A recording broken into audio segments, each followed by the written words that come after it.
All right, today we've got rapper Big Pooh in the co-host chair, and it is our privilege to welcome Mike Wise to the show. Mike, how are you? Good, Doug. Big Pooh. Good to hear you, man. I've been fans of a long time, both of you, and I know you're thinking like, oh, that's so phony. That's not true. But actually, I have heard you, and I did a little homework too. And so bottom line is, yeah, I got your number. No, I'm kidding. Nice. Well, I had plans on how we get this thing started today, Yeah. but with the passing of Hank Aaron, I thought maybe we'd just take a second and remember his greatness and what he meant, not only to basketball, but just to our country and in turn the world in general. Yeah, I'm older than both you guys. So I was 10 in 1974, and I remember going to my friend. His name is Mark Huber. I don't know whatever happened to him, but we went to his. We were in Napa, California, and obviously it's 3 hours behind East Coast time, so it wasn't that late there. But I remember us going over. And we're, oh, Hank Aaron might win the knock off Babe Ruth's home run record, and we watched it. And when it happened, like the whole apartment went crazy. And you're 10. You don't really. I don't remember my father or my grandfather or anybody coming up to me and going, "Oh, an African American player just beat Babe Ruth's record." Like like at that age, you didn't even really realize the significance socially. And it wasn't until years later I was like, oh, he got all these hate mails, and he had death threats from racists that could not see a black man beating a white man in the home run record. And you didn't realize how great a moment it was until much later. But that's that at the I just remember at the time, I would have died happy if I ever got one at bat in the major leagues. And so to see it happen live on TV, I was like, oh, this is incredible. So that's my enduring memory of the moment. I don't even know if I met him, even though I covered a lot of games and did a lot of different things. I don't think I met Hank Aaron. And that's a regret because, he's an all-time great. What do you think about speaking of Hank Aaron, what do you think about Major League Baseball finally deciding to merge the Negro League stats with MLB stats? Finally. Yeah, I think it's awesome. I mean, and long awaited, one of those things, a long time coming, where one of the coolest things I did for Channel 9 last year was there's a guy who's Billy Fields. His father, Wilmer Fields, was one of the last Negro Leagues players for the Homestead Grays, and he lives out in not Warrenton, but right outside of Vienna, Virginia. And he showed me a jacket he got, a Big Pooh he got from Willie Mays, and it was like Birmingham Barons jacket, and he it's all, and I go, where'd you get that? And he goes, well, my dad was pitching against the Birmingham Barons, and he was cold. He didn't have a jacket, and Willie Mays let him borrow it, and he forgot to give it back to Willie Mays. Wow. I'm like, this thing should be in the MLB. He goes, I know. One of these days, it was his insurance. But anyway, he was talking about how he didn't realize his dad's greatness until he was older, and it's the more and more I thought about it when the Nationals went to the playoffs and went to work where they all said like, oh, this is the first time the Nationals been in the World Series since 1924. No, actually a professional baseball team from Washington had been in the World Series in like 1940 something, but it was the Homestead Grays who were playing at Griffith Stadium. Mm-hmm. And so I always thought, people, you're right. Those were always separate stats. And because Negro League players, obviously, until Jackie Robinson broke the color barrier, weren't allowed to play with white players in Major League Baseball. It almost feels like appropriate in a weird way. I think they were saying today, I saw there were two things that stuck out to me. One, 3,000 pieces of hate mail a day for breaking that home run record just seems incredible. Yeah, not even Trump got that many. No, close, I heard. Yeah, right. And the other one was if you knocked off to 755 homers, he'd still have over 3,000 hits, which is good enough to get you in the hall by itself.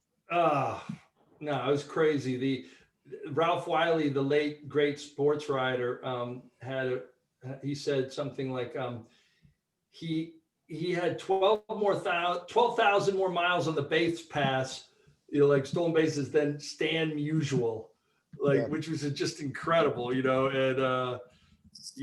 but one of the things that Joe DiMaggio got put in his bio when they would introduce him, and he would almost have it contractually, and he was a little bit ego-minded.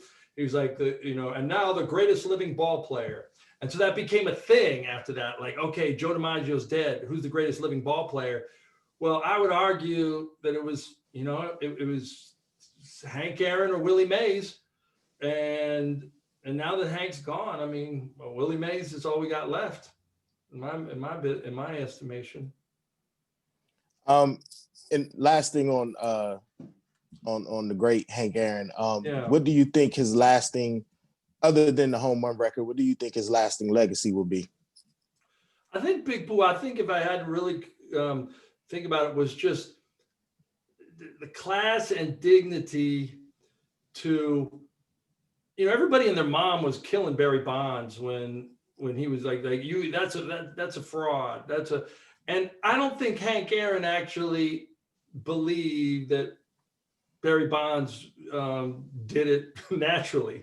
He knew, but he also didn't want to destroy the guy's moment. And he was like, he actually was classy enough to be a part of it. And however you come down on that, the bottom line was Hank Aaron, it was all about dignity. It's all about class. I mean, the guy could have been the baseball commissioner. The guy could, if we lived in more progressive times, he should have been a general manager of a team, and instead of the ambassador of the Braves for years, and which was fine, and probably he didn't have to stress as much. But I think down deep, he was an ambitious man, and people weren't giving people black managers GM jobs,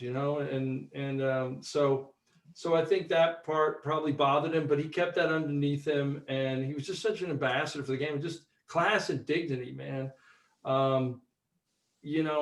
I can't imagine what it's like to get a death threat when you're playing sports. It's just crazy.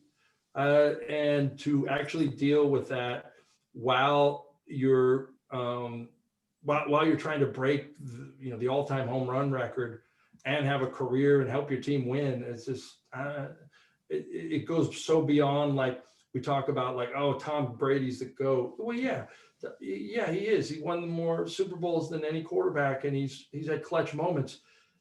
He never had half a society bearing down on him, not wanting to win, not because they weren't Patriots fans, but because he was white. Can you imagine, like that? The color of Hank Aaron's skin made him a threat to an entire race of people that were warped in this country, and the man still did what he did, and he paid no mind to it. So that, to me, the class, the dignity to go through all that and come out on the other side and not carry bitterness around with you. I don't think if that happened to me, and I'm not black, but if someone was that nasty to me and all of a sudden they would, I don't know if I could forgive something like that. So anyway, that's just me. Mike, let's switch gears from the Braves to the Washington football team. I know, as most do, that you've been out on the front of the name change movement, if you will. Is this feel right? I mean, are we getting close to where it's supposed to be? Is this too little, too late? What do you feel like we're at now with this thing? Yeah, it's hard because it's not that I stopped rooting for them, because I still like guys I used to cover, and I really rooted for guys on that team. But I feel like Dan Snyder got off a little bit easy in many ways, between the sexual harassment stuff and all the and I'm not saying that he has to have some big press conference where he apologized to Native Americans, but in some ways the right thing got done for the wrong reason. I mean, there was sponsor pressure, but most of the sponsor pressure was it was because of the killing of George Floyd, and the racial reckoning in America started. And you know, as a Native American person, her name's Tara Hoska. She was all about the whole name change thing for a long time. She was an Ojibwe woman. She like texted me a message. She goes, "Thank you, George Floyd." You know, like basically, you not only gave your life for part of a movement, but that was one of the main reasons the name got changed. So my thing is, who cares? It got done. It was the right thing in my estimation, and we move on. And I don't hold any bitterness. I just think that top down, if you're not paying any penalty for the woman stuff and what you've done to a civic trust in Washington in many ways, like, and you still got the team. To me, it's like you got to still, you know, if you're going to ever get the real disease out of there, you got to cut the head off the snake, and that's Dan Snyder. And It's not like I hate him. I've only had a couple, one-on-one talks with him, but I just feel like there'd be such a better owner that the toxic top-down management that came into that franchise in so many ways over the years. I think if he ever sold, it would go away and somebody else would be in charge. So, but look, and I can't fault like the players. They're doing, they had a very good season, and that defense is going to be around for a while. And if the quarterback problem is ever solved, I don't know if Chad or what's the guy's, I don't even know his name. Heineke. Heineke. Yeah. Heineke. Heineke. I mean, he's fun to watch. Heineke, I say Heineke. I hope he becomes whatever, the next Doug Flutie, whatever he is. I hope he becomes the next Drew Brees. I hope he becomes the next Michael Vick. That's who he looked like, scampering away in that playoff game. But, I root for that guy. And it'd be great if he was the next quarterback. But I look, to me, that's all it's about now is that if you get a good coach, you get a good quarterback, the other pieces fall in place, boom, you're good. Yeah, it feels like Washington hasn't had a good quarterback, a steady quarterback presence since Mark Rippon was under center. Right. I mean, Brad Johnson was on his way, but then they got rid of him for Jeff George, which was just crazy. Michael, what I know that there have been, Warriors has been propped up as the next name if it doesn't stay football team, and a lot of fans still want some way to keep native imagery, but there's a lot of people that feel like that Warriors is still too close. Is there a list of names, and not names, but does that make sense? Like that doesn't move the needle enough, does it? Well, Doug, I think that I think there's no way they go back to any native stuff, because then they're just going to be in another fight over the years with whoever, the National Congress, American Indians, whatever. And some people are just going to say, and for a long time they were talking about the Red Tails because, honor the Tuskegee Airmen. And I even think that like while that's a great honor and everything, I don't know if people like it's sort of like, okay, wait a minute, it's another race. Do you want to go? I don't know if they'll go there. And so my gut is, and I always thought Warriors was a good one if you just, whatever, you had a gladiator, or you could do a proud veteran, on the side of your helmet and be like, hey, we'll give 10% of new merchandise to the wounded warriors. But you'd be a hero, you'd be like, oh, we're the military's team. I don't know if that happens, because I think there's always that worry that someone said the Wolves, the Red Wolves, as corny as it sounds, like I have young kids now. Like my 10-year-old would be like, oh my God, Wolves jersey, like a cool wolf on the jersey. Like, I think if you're a marketing person, you got to think about that. Like you got to think about like if there's a 15-year-old out there and he's going to be a season ticket holder in 10 years, what would he like? And I think there'll be some kind of animal or something cool, like to me, that's the only thing. I mean, didn't they mention that they might keep the Washington football team too? Yes.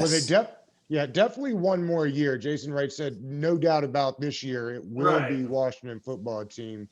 Lavera suggested the other day when I was talking to him that it could be they're holding out just in case Snyder is forced to sell the team for some reason. It would be more valuable without any name. I've always suggested that if you had 32 brand new teams, that each team would end up not using, to your point, a person, because it's just somebody's going to be offended by it. I Yeah. don't know why they don't stick with Washington football team and go by burgundy and gold and just be done with it.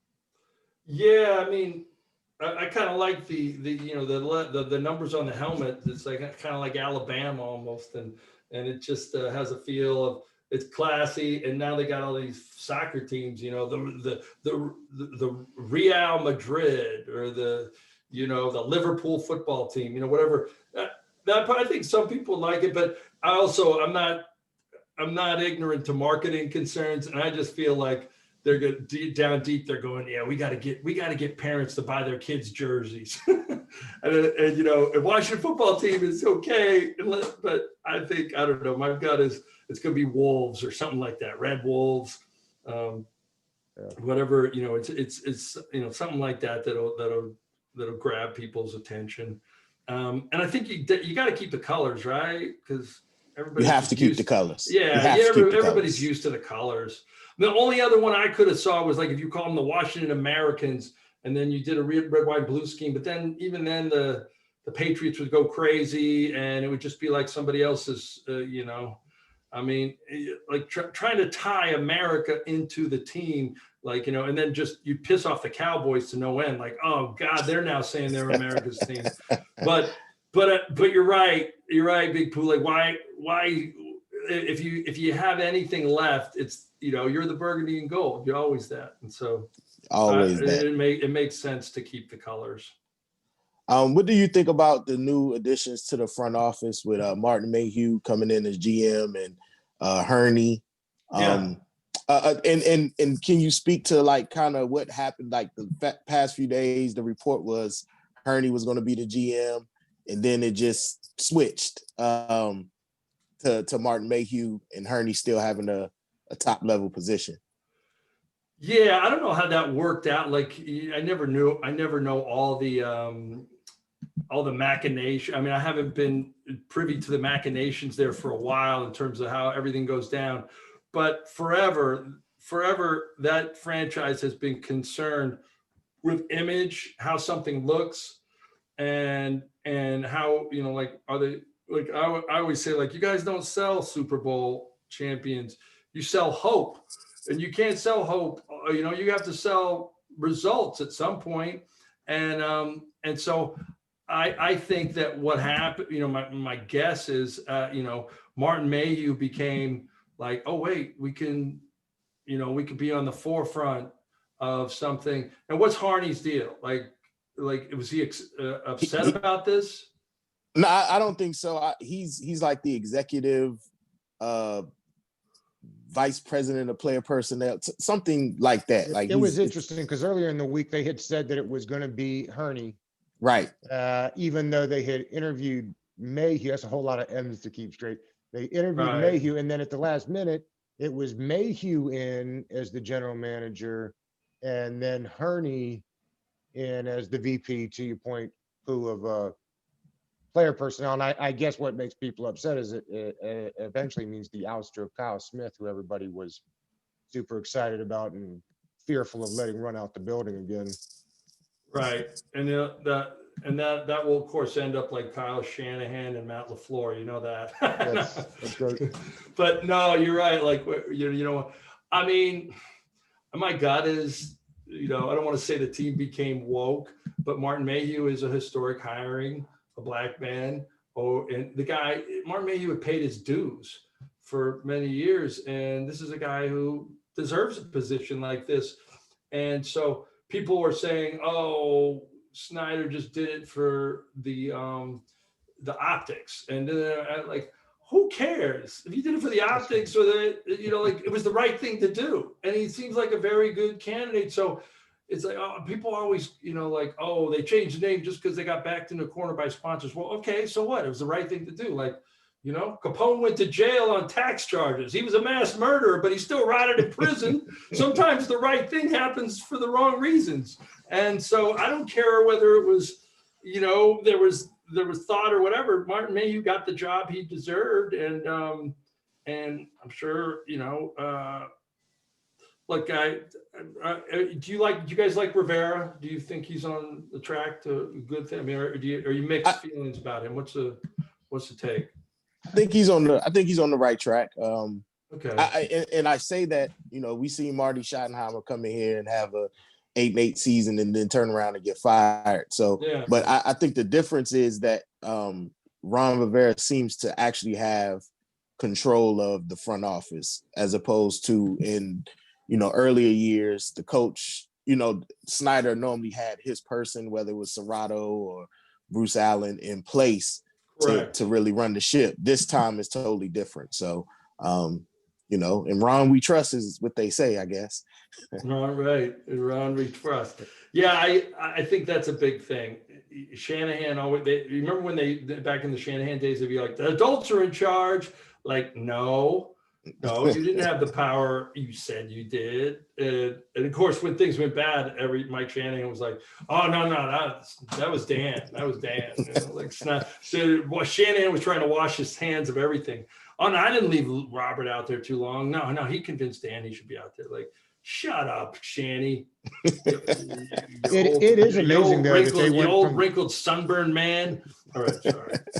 No, it's fine. I was just saying it's amazing that they really have gone from like the dark ages to being in the forefront of modern sports, and Right. they were in front of COVID first as far as bringing the guys back off the road and opening up the stadium. And I think this is the first time that 3 persons of color have been in the top 3 positions, not just in football, I think, in any professional sporting. So to your point, Mike, whether he was duped into it or not, here we are, and it's kind of refreshing, Yeah, it's refreshing, and you root for that too, and you root for success when those things happen. I just think that the league in general, man, they've made such a mockery of the Rooney Rule over the years. It's sort of like, okay, we're going to hire. Like, I remember Jerry Gray years ago when he was the DB coach, and I remember Jason Reed and me were talking. He's like, yeah, he's going to get an interview, but they're talking about Shanahan. So Jerry Gray, like he had an interview, but it wasn't even it was sort of like a quid pro quo. Like, if you interview for the head coaching job and act like it was real, we'll give you a nice recommendation with the Titans for their whatever job that you have down there. And I talked to Jerry about it like a couple of years ago before they hired Doug Williams to be sort of the GM or whatever Doug Williams' job was at the time. And I said, they had signed and sealed Shanahan already. And Jerry Gray found out from me 10 years later that Shanahan was already signed and sealed when he interviewed. And so that to me was just you can hire who you want, but if you weren't even going to give the guy a real shot and you were just doing it for optics so that the Fritz Pollard people wouldn't come after you, that's just wrong. That's not how Rooney Rule should be used. And so that this is happening now, I think is great, and it's just too bad though. Like, if me and you were GM candidates right now, Doug, they're pushing the white man aside. And I think Big Pooh, you can be down with that. No, I'm kidding. Like, we have not gotten any chances in society, and that shit's fun. No, I'm kidding. Go ahead. What do you think about Eric Bieniemy? His situation with, this is look like it's going to be like the second season in a row that he should have gotten a head coaching opportunity, but he isn't going to get one. Yeah, I'm wondering if Eric doesn't just walk in and start going off on people in these interviews, because either that or the racism still is alive and well in the NFL. And to me, it would be the latter, because I don't understand this. Like, you can only have so many bad interviews, and it just makes sense. Like, he has the pedigree, he's paid his dues, he has the experience. Now, I know there was a time for a long time when oh God, I'm like blanking for a second on Russ Grimm.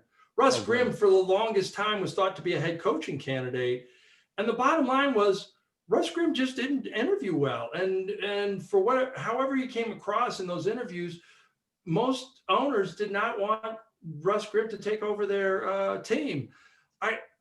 I don't know what Eric Bieniemy's like. All I know is on paper, man, he's got all the, he could very well be a 2-time offensive coordinator of a Super Bowl champion in a few weeks. And so Yeah, I mean, former running back, played 9 seasons, has all the credentials in the world. I don't get it. And there's a weird part of me. It's like the NBA, which I've covered so many years, is much more. The owners are more progressive. They just get it more. They understand. Like these guys had to be basically like had their arm twisted to give people money for social justice. I mean, they were down on Kaepernick from day one, and there's still that hardcore thing of like, oh yeah, they keep calling us racist. Well, we're just going to show them. Like, I almost feel like it's not collusion, but there's just a sense of, it's just a sense of we're not going to give the public what they want. They're trying to tell us we're not woke enough. We're going to hire who we want. It's like, doesn't have anything to do. Like, I never understood that term woke. Like, it just, back in the day, it was like you were a decent human being. like you thought about other people. You wanted to work and live with people who didn't look like you, and sometimes didn't think like you, because that was what the country was about. Nowadays, man, I don't know enough, and I'm not going to sit here and say all these guys are tried and true racists that don't want a black man to make. But it's like anything. It's like the Kaepernick thing. At some point, if you don't get a job, like, it says more about the people doing the hiring than it does the individual. Mike, we'd be remiss if we didn't talk a little NBA with you while we got you. I'm curious your thoughts on Scott Brooks and where the Wizards are right now, other than not playing because of COVID problems. But guys, I root for Scott Brooks because, believe it or not, I played junior college basketball against him like 35 years ago. And I think I didn't get off the bench, but he was like the star of Delta Community College in Stockton, California. I was with American River College, and they beat us bad. And all we thought at the time was like, dude, this little guy, he's not going to be in pickup games in 10 years. But of course, he played in the NBA, and he's a great guy. A lot of people don't like him as a coach. They think he's too close to the players. They need more of an authoritarian guy. I don't know, man. The Wizards, every time I get excited about the Wizards, oh God, they got rid of John Wall. Now Beal allegedly wants out. I like Russ Westbrook, but is he enough? And I think, like, if you surrounded those guys with some veteran talent, but those guys are just growing up around them.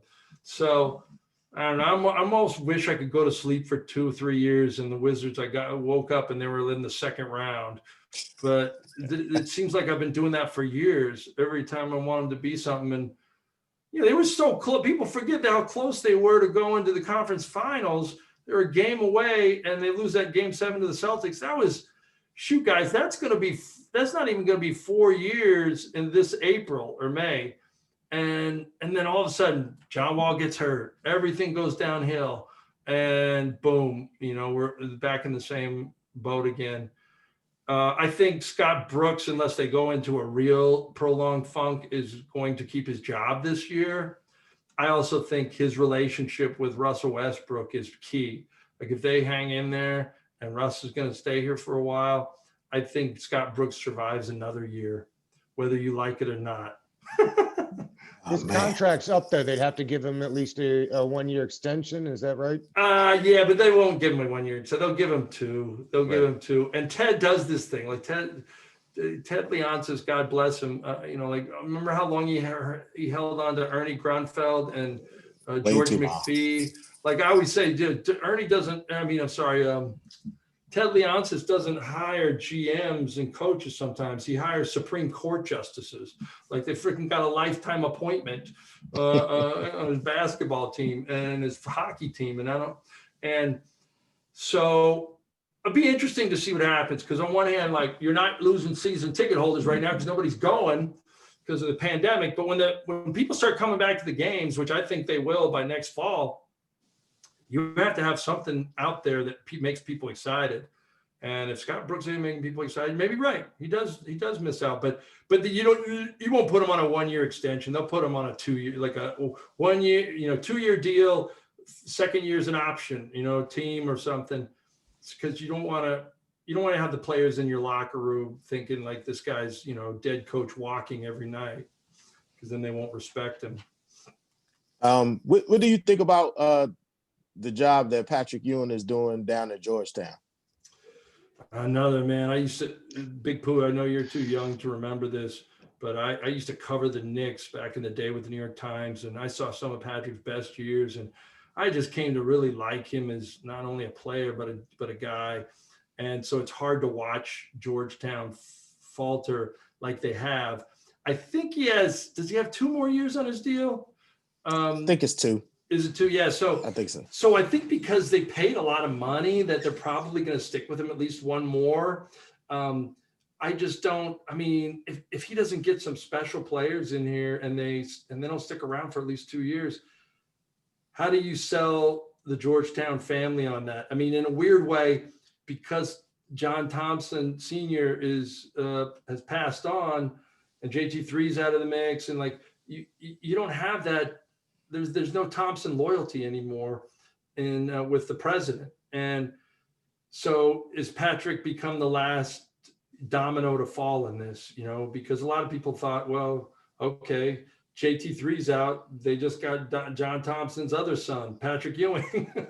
Right. And so I feel like there's a real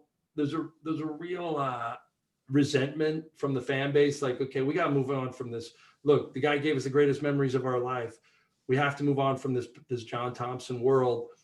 Patrick Ewing's all alone right now. He's got to do it by himself. I'm rooting for him. I don't know if he can do it. College basketball is just a different world. I'm going to give you an anecdote that I haven't given anybody, but it's kind of sad. So I called Shaq, who I wrote a book with like 20 years ago, says, hey, call Shawnee up, who's his ex-wife. And that's where his son Sharif was living with his mom in LA. And he goes, he's going to tell you where he's going to college, which at the time was Arizona. And I was going to like get a little scoop, and I was like, oh, thanks, man. You're giving me get a little news here. Your son's going to Arizona. And I remember calling and Shawnee up, and she got on the phone and she goes, oh, it's you. Okay. All right. We kept getting a 202 number, and it was some guy named Patrick Ewing. And I didn't want to talk to him. He wasn't going to Georgia. Like, I didn't want to, I'm thinking, wait a minute. Shawnee didn't know it was Patrick Ewing. Like, it's Shaq's wife. You can't even get it. You can't even get your son on the phone with the coach of Georgetown, who's a Hall of Fame player. Like, what does that say for Patrick Ewing's recruiting? And so, I felt bad for him in a way. Like, she's like, I would go, wait, you picked me up, but you didn't pick Patrick Ewing's call up? What? Because it was a 202? Are you kidding me? What are you doing? And but he didn't think, it wasn't even in his, top 20 that he would think about going. And and he wasn't as good a player as Bull is, but they came out and they played on the same AU team, and if Sharif didn't have a heart condition, he could have been a great college player. And so, yeah, it's a little bothersome to like. I wanted to be when he went into someone's house that people would go, oh man, it's Patrick Ewing. But kids don't do that anymore. Like, they're just looking at like the situation. Am I going to start? How many times are you going to be on TV? Is your system going to get me to the NBA? Which are all the things that they should look at. I don't look down on new players for that, but it's tough to see Patrick Ewing operate in a world where he still thinks Georgetown as a name and a program carries the same weight as it used to, and it just doesn't. Seemed to be working out well for Juwan Howard up in Michigan. I know, but he's paying dudes. No, I'm kidding. I don't know that. No, I know you're right. It is working out for Juwan Howard. God dang, you're right. It's been a nice influx of former NBA players, good to great NBA players returning to college. You have Jerry Stackhouse at Vanderbilt and Penny at Memphis. Was robbed last year of probably would have been a special team. But it's a lot of, you've seen a lot of players that at least that I grew up watching, in their prime, returning to college. So it's always interesting. And you're right. I think Patrick Ewing's watching Georgetown, I can't say it's the coaching. It's just there's nobody special on the court. And then when he lost, I I think we were all premature to say his program was in chaos after that stuff last year with the women, because there were reports that the things that these guys were accused of, they weren't going up in front of the student body thing because some of them had decided to transfer. That they weren't. I always defer, like, you know, I always defer to if a woman's saying something happened, I listen to that before. But there were numerous reports of other mitigating factors that didn't make these guys out to be the villains they were, but they were so angry about the bad press that they got out of town, and they were like, no, I'm not going to deal with this. And so I don't think his program was in chaos, like, you know, like everybody had to be suspended and there was cheating and all that. But I do think that even the suggestion of it got so ugly that, what's his name, Mac McClung, took off. You know, I think, and then they start worrying about, okay, what am I, you know, and Mac McClung was fun to watch, you know, and he was exciting. And some of the guys on their team were exciting. And like, who do you have now? Who's going to make people watch you? And that's, to me, I mean, that's what college basketball is all about now. Like, you know, I love tournament teams that all, you know, I love the older because I'm older. I love the tournament teams that look like 5 old guys playing at the Y, beating the little kids, you know, like because while Michigan the guys, State, huh? Michigan State. That sounds like a Boom! Tom Izzo team. Yeah, Tom Izzo team. Like, okay, yeah, you get a Draymond Green every year, you know, every so often that goes to the NBA. But most of those guys aren't, you know, they're not going to be big time players in the NBA. But damn if they don't stick around and they look good. And so I know, like, I always root for them in the tournament because I know that, like, I remember George Mason, like, I knew all those kids on George Mason, none of them were going to go to the NBA. But at that moment when Rudy Gay was facing up for Connecticut as an 18-year-old freshman, and those guys were 22, it's like, okay, yeah, you're going to get the $1 million deal, but you ain't winning this fucking game. And I always love that, like, sort of like that. We're not going to go to the NBA, but this is our moment here to show you. And so anyway, that's why I love the tournament, man. I think I missed that as much as I missed anything during COVID last year. Mike, Pooh brought up Penny. I'm curious, how close could that Penny and Shaq duo been to the eventual Kobe and Shaq duo? Penny doesn't give it enough credit because that career wasn't very long, but he was incredible. Oh yeah, I mean, you know, people forget how, you know, besides being just a big guy, Shaq was an incredible athlete. I mean, when he was in shape, and I'd see alley oops that looked like they were going over the backboard, and he would catch it and throw it down, and I was like, and Penny had this unique, Doug, he had this unique ability to, when he was in the air, like only a few shooters I've ever seen this, like he squared up in the air. Most guys, you know, they leave the ground and boom, they got, Penny would, like, he might be twisting his body out of shape. He would square up in the air and hit shots. And you're right, if he didn't get hurt, and like, well, Shaq and Kobe, like you know, before Kobe died, they were always like, God damn, if we weren't such knuckleheads, we didn't have so much stubborn pride, we could have won another 3 together. And it's, you know, it's always like that.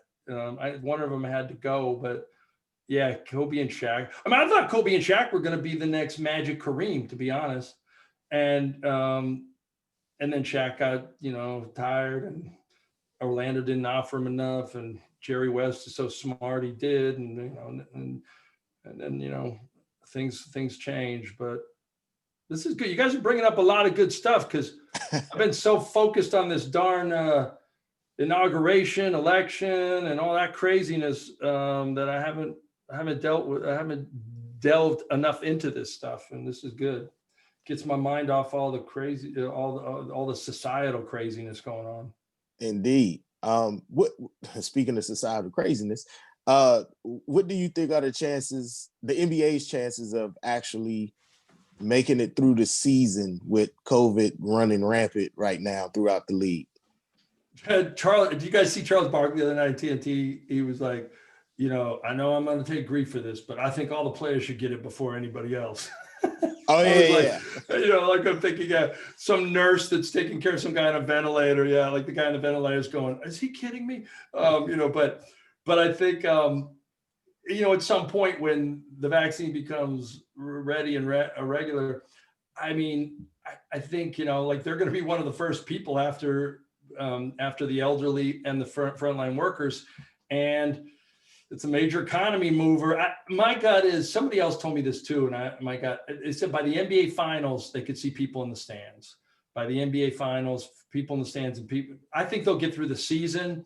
I think there'll be some postponements. There might be some even cancellations, but I mean, Adam Silver, if he's nothing else, the guy is, he's not tone deaf. So he's not going to give his players the vaccine before anybody else, but he's going to find a way to do it in which it doesn't look like they're being callous. And he's going to, of all the leagues out there, I would expect them to figure out a way before anybody else. And maybe they, Big Pooh, maybe they just do it like they did last year and they find a bubble at the end of the year. If things are still crazy and we're still like trying to figure out. I'm worried that they're not going to have the Olympics. You see that there was a report that they weren't going to have the Olympics today in the Times of London. And they're saying that's categorically false and that it's too early. But God, I love the Olympics. That would bother me. Where there's smoke, there's fire. Yeah, and they were saying already for NFL that they doubt that they're going to do training camps virtually again already. So I guess they're worried about enough vaccines to go around to everybody. You like Brady or Rodgers this weekend? Rodgers. Rodgers needs it bad. That's what I feel like. Tom Brady, it'd be good to see him win another one, but not against Aaron Rodgers. I want to see the Packers win it. And not only that, but just imagine the Packers having only gotten one ring with Rodgers there that whole time. I'm the same way, because I always thought Brett Favre should have got at least 2 rings. And and if Aaron Rodgers got another one, then Brett Favre wouldn't have nothing to say anymore about that. I was speaking to a friend the other day, and he made an interesting point. He was talking about wanting to see Rodgers versus Mahomes in the Super Bowl, because everything Mahomes is and does, that's the gunslinger mentality. That's who Aaron Rodgers is. Yeah, and he's like the old guard, and Patrick Mahomes is the new guard. So he definitely wanted to see that matchup. Yeah, when Doug was telling me I was going to do this, I wrote, like we were going back and forth on messaging. And one of the things I said was, when is Washington going to get like an Indiana Jones kind of dude, where escape on the, like that's what I love about Mahomes. The play breaks down and he's flicking some little sidearm thing looking like Dan Quisenberry for the Kansas City Royals 30 years ago. And like going, oh my gosh, he just made that pass. And it's like, I want the improvisation guy. I don't want the passing camp quarterback no more. I don't want John Beck. I don't want no Patrick Ramsey. I don't want God bless Jason Campbell. They were all great passing camp quarterbacks. They could have taught your child to throw the ball farther than anybody in the world, but they couldn't improv in the moment. I want an improv. That's why that Chad Henneke, man, that's what was so exciting to me. And RG3 had some of that too. Like, it was exciting to watch someone just, the play breaks down and they find a way. That to me, like that is the quarterback that I want. I think they're going to try hard. I think they're going to take a big swing at quarterback this year, whether it's Deshaun Watson or Matthew Stafford. I just can't imagine that they go into next season with all the momentum they built up, and that defense is ready to win now with, to your point, Tyler Heineke and Kyle Allen as the 2 options. I'll take Deshaun Watson in a heartbeat. Yeah, take a lot. 3 1s, a couple 3s, maybe Ionitis, something like that. Right. Yeah. You want to mortgage another future? Right. I mean, I think I would personally, but that's me. I don't see them doing that. They'll probably go for a Matt Stafford or Jacoby Brissett or somebody that that's due up this year. That won't cost as many assets. Yeah. Big Pooh, before I go, I got to ask that Apple #1 album plaque on your wall. What album was that for? That was for Little Brother's recent album, May the Lord Watch. Okay. All right. Yep. Because RPM, man, that thing kicked. I got to be honest with you. Thank you. That RPM was that was like my training camp for the Little Brother album. Because I hadn't done any music in like 3 years. So Doug, do you ever listen to the song Roses at all? Yes. I mean, that was the scales remain tilted, but I remain jilted. Round of applause for the weary. I don't think they hear me. Those are bars, my friend. Thank you. I Thank do not you. have the. I don't have the. Yeah, I don't know what it was, man, but I never had any rapping skills. But when I see them, I'm impressed. I appreciate it a lot. Thank you. Yeah, Thank you. no. I really, I did. I mean, I knew your name, but then I was like, when he told me your name, I was like, I'm gonna go up and call up some of the music, and then I remembered a couple songs, and That's so awesome. it was cool. That's awesome. Yeah. So anyway. Well, Mike, we appreciate you giving us the time today. This was great. Yeah, thanks, Doug. Big Pooh, man, it was good. Well, let's do it again next year, or Definitely. next Yeah, love season, that. or next season, whenever you want. Yeah, that'd be great. All right. Hank likes it too. Oh, Hank in the house. All right. You guys have a great weekend. All right, you Thanks, do man. the same. Appreciate All it. right, see ya.